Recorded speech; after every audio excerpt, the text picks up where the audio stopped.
Are the point and shoot cameras still relevant in the year 2025 and beyond, or is it obsolete?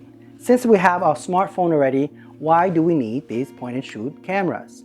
Well, the short answer is you're probably right. It's maybe obsolete. However, there are three main features in these point and shoot cameras that you may find quite useful that the smartphone may not have and is envy of. Let's talk about it right now.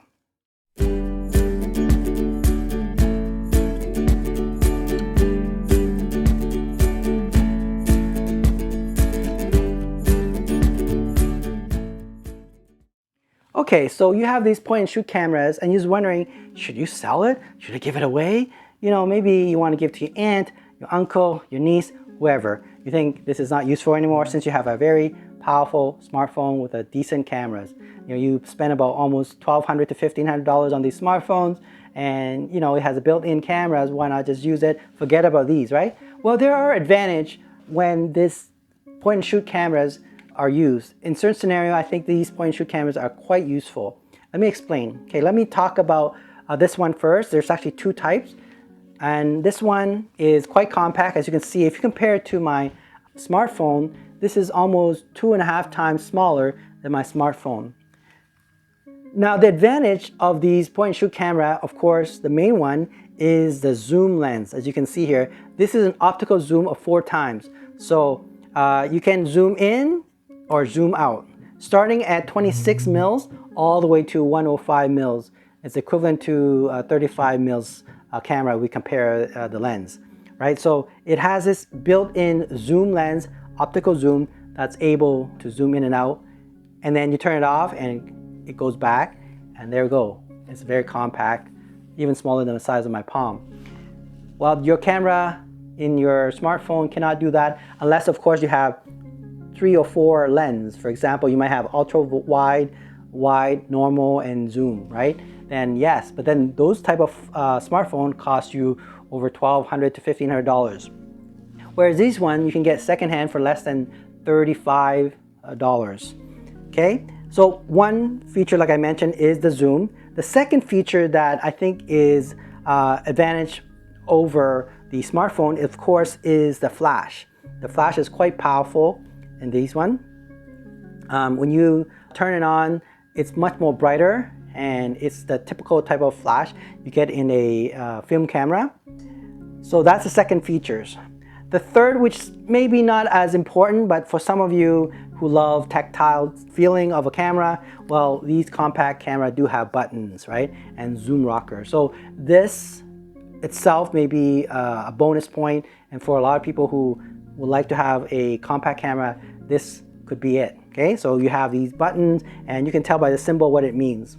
And of course you have a pretty friendly menu dedicated just for photo and videos. Now this one here only can shoot, I think, 12 megapixels, similar to my smartphone, but the video feature is less powerful. It's only 720p, whereas my smartphone can do 4K, I think 60p. This one can only do 720p, 30 frames per second.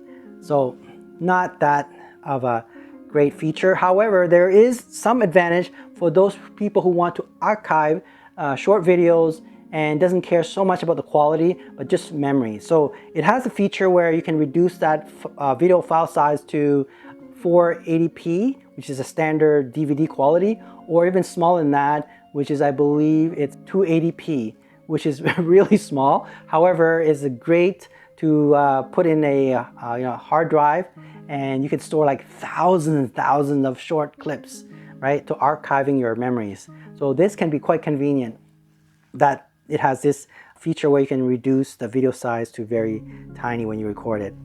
Okay, so those are really the main advantage.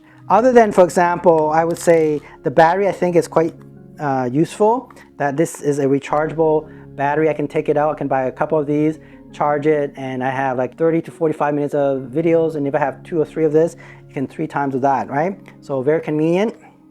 Just put in and out. And then of course the SD card, where I can store it on my memory card and then upload it to my computers or my hard drive.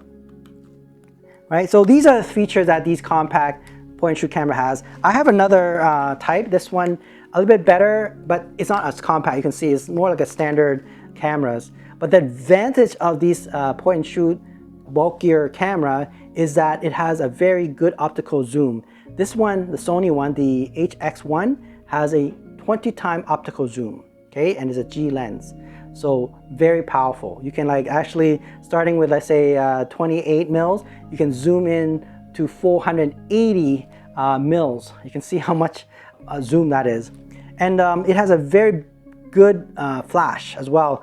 Built-in flash that's similar to a standard camera. If you compare that to the smartphone, there's no comparison at all.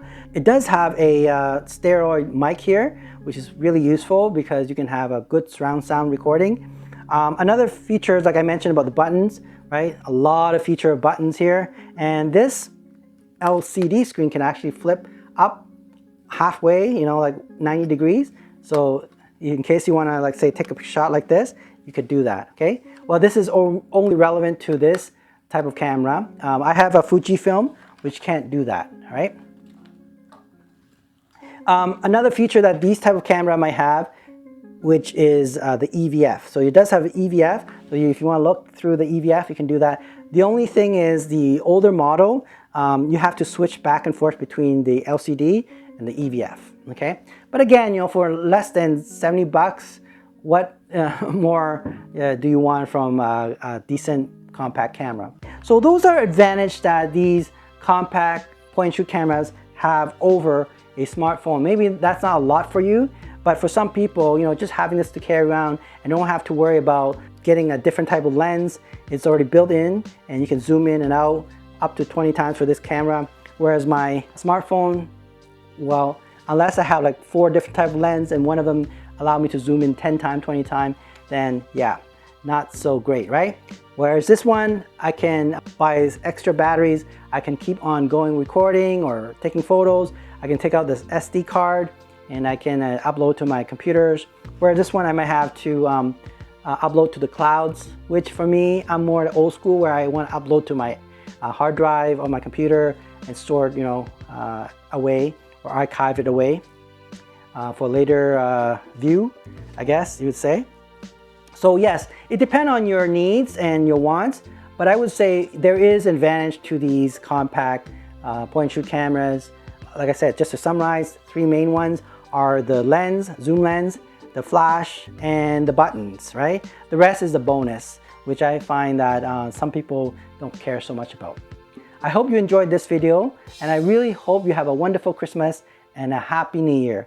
I'll talk to you soon. And don't forget to subscribe and give me a little heart of appreciation. Bye.